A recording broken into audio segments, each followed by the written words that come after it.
Ready for a climb. Today we're going way beyond hiking boots and trail maps. We're going to explore mountains as these powerful symbols in faith. It really is fascinating how these huge, unmoving landmarks can become metaphors for really personal journeys, turbulent even. Our guide for this deep dive is Mountains Rise, spoken word, and I think even the title gives you a sense of its style. It's poetic, it's evocative. Think of those iconic mountain stories in the Bible, but we're going way deeper than you ever did in Sunday school.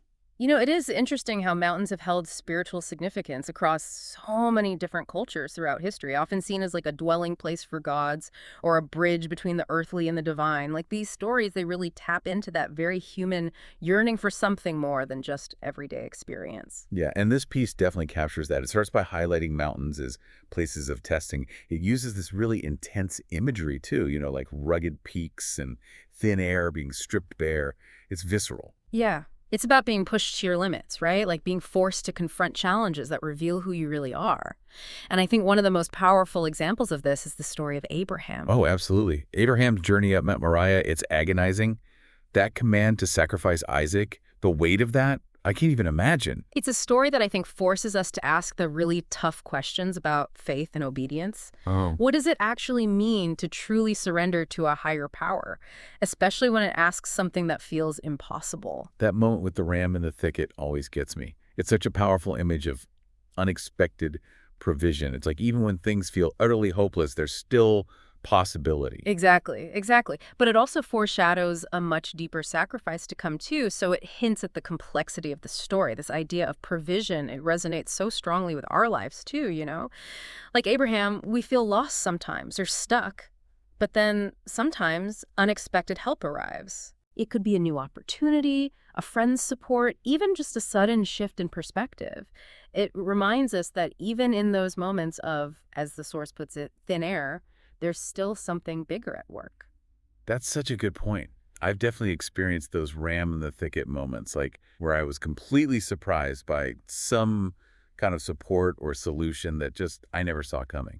It makes you think about what those moments might mean, not just in the context of faith, but just in navigating the challenges of life in general. Yeah, totally. It's like a little reminder that we're not alone on the climb. Speaking of challenging climbs, though, the source then shifts to Jacob, who's fleeing from his past and ends up collapsing on a mountain in complete exhaustion.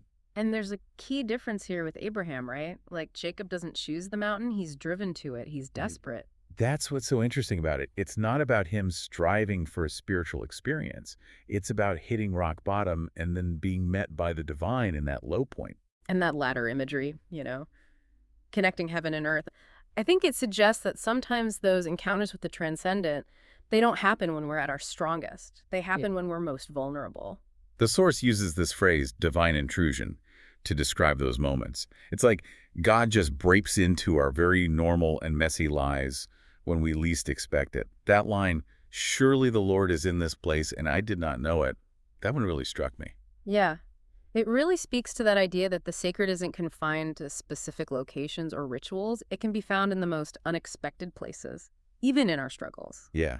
It makes me think about all those times I've been totally overwhelmed by a situation, and then suddenly I felt this sense of peace or clarity, like something shifted. Yeah, it's like on the mountain, right? Like when Right. the air thins and you can suddenly see further than you ever could before. And it's like that new perspective that changes everything. Absolutely. Yeah. It's like a reminder that even when we feel stripped bare, like the source says, there's still a presence with us. But then it also makes you wonder if those mountaintop experiences are about being stripped bare. Like, what are we letting go of? What remains when all else is stripped away? That's a great question. And it leads us to another really fascinating aspect of mountains in these stories, the idea of transition. And to really show that, the source material takes us to a mountain that really embodies that idea of transition, Mount Nebo, where Moses faces not some fiery test or anything, but the end of his journey. It's bittersweet, isn't it? Seeing the promised land, this whole future he's been leading everyone towards, but he won't get to actually step foot in it. Oh yeah, that image really sticks with me. It makes you think about legacies, about passing the torch, about just accepting those natural endings that are part of life, even when they feel really painful. The piece actually uses the word descent when it's talking about Moses on Mount Nebo, which I thought was interesting. It's not just about dying. It's about this humble acceptance of moving into the next stage, whatever that may be. That's a really great point. It's like, even in endings, there's this sense of purpose, Mm. you know, of moving towards something. And it connects to that idea of being stripped bare that we were talking about before. Hmm. Like, what's left when we let go of all the things we thought defined us, the roles we played? And maybe what's left is a clearer sense of who we are and what we're meant to contribute. So like Moses on that mountain. Yeah, he's letting go of leadership, but his story, his impact, it continues on. And that brings us to another mountaintop transition, another passing of the torch, Elijah and Elisha. Yeah, and I love how this piece doesn't shy away from the drama of this story at all.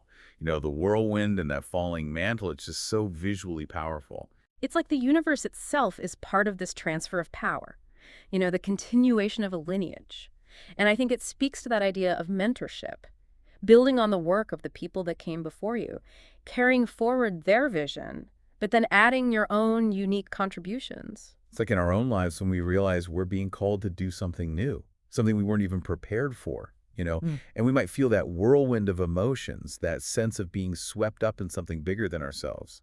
And that's where the mentors and the guides, the people who've walked the path before us, become so important. Their wisdom, their experience, it becomes the mantle that helps us navigate those transitions. And it's not just about receiving, is it? It's also about what we pass on, the impact we have on others. Yeah. We become part of that chain of connection, that legacy that goes on even after we're gone. I remember reading somewhere that the word legacy, it originally meant things left behind in a will. Hmm. But now it means so much more than just material possessions, right? It's about those intangible things that we pass on. Values, inspiration, a way of seeing the world. Absolutely. And I think all of these mountain stories are pointing to an even greater legacy, a culmination of all the themes we've been discussing. The sacrifice, the revelation, the transition. It's the story of another mountain, Calvary, Yeah. the ultimate mountain. Yeah, this is where everything comes together. Yeah. And the source does such a beautiful job of weaving together all the threads from those earlier stories. Like how Jesus embodies that tested faith of Abraham, the unexpected encounter of Jacob, the selfless surrender of Moses. And that moment where the veil in the temple rips in two, it's like, I don't know, like this cosmic sigh of release. It's the barrier between humanity and God being torn apart, access granted, connection restored.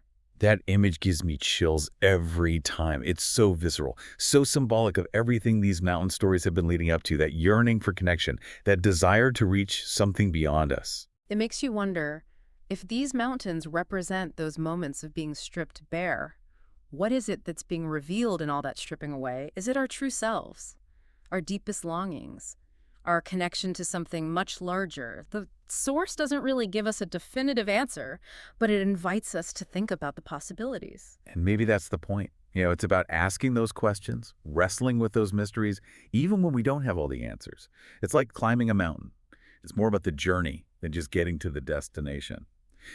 And speaking of journeys, we've been talking a lot about these biblical figures and their experiences on mountains, but I'm curious, how does this all connect to our own lives, our own mountains, so to speak? Well, that's the question, isn't it? We've been talking about these epic, almost mythical mountains, but we all face our own mountains, right? Those challenges that feel huge, the moments that test us, our strength, our faith, our sense of who we even are. Absolutely. And the beauty of these stories, I think, is they give us a framework for understanding those challenges, for navigating those climbs. We can see echoes of Abraham's testing in those moments when we're forced to make tough decisions, like to sacrifice something precious, but for a greater good. And those Jacob moments too, the times when we're just brought to our knees, not in some posture of piety, but just out of sheer exhaustion, desperation.